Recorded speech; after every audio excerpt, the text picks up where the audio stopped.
बांग्लादेश में तख्ता पलट हो गया है। बांग्लादेश में लंबे समय से सत्ता में काबिज शेख हसीना को छात्रों के हिंसक विरोध प्रदर्शन के बाद सोमवार को देश छोड़कर भागना पड़ा।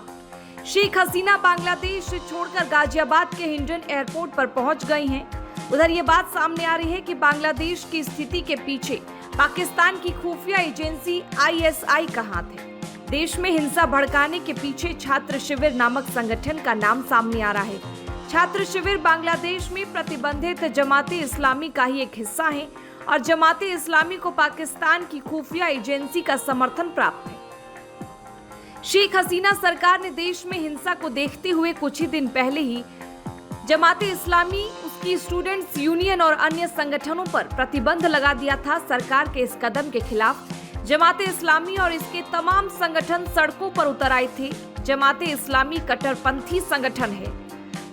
खुफिया रिपोर्ट के मुताबिक बांग्लादेश नेशनलिस्ट पार्टी BNP के कार्यवाहक प्रमुख खालिदा जिया के बेटे तारिक रहमान की सांठगांठ के सबूत बांग्लादेश के अधिकारियों के पास भी थे। जानकारी मिली है कि बांग्लादेश में ऑपरेशन रिजीम चेंज कर जानकारी मिली है कि बांग्लादेश में ऑपरेशन रिजीम चेंज की रूपरेखा लंदन में पाकिस्तानी खुफिया एजेंसी ISI के साथ मिलकर बनाई गई थी। योजना का ब्लूप्रिंट तैयार करने के बाद उसे बांग्लादेश में अंजाम दिया गया। खुफिया रिपोर्ट के मुताबिक सऊदी अरब में तारिक रहमान और ISI अधिकारियों के बीच बैठकों के सबूत होने का दावा बांग्लादेश के अधिकारी कर रहे थे। सोशल मीडिया हैंडल X पर कई एंटी बांग्लादेश लगातार इस विरोध प्रदर्शन को हवा दे रहे थे और 500 से ज्यादा नेगेटिव ट्वीट शेख हसीना सरकार के खिलाफ किए गए।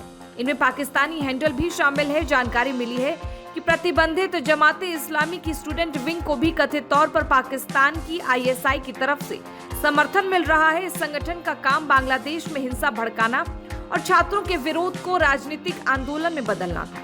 पाकिस्तान की सेना और ISI का उद्देश्य प्रधानमंत्री शेख हसीना की सरकार को अस्थिर करना और विपक्षी BNP को बहाल करना है।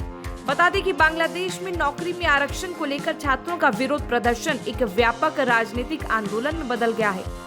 छात्र देश में विवादित आरक्षण प्रणाली को समाप्त करने का मुद्दा उठा रहे हैं।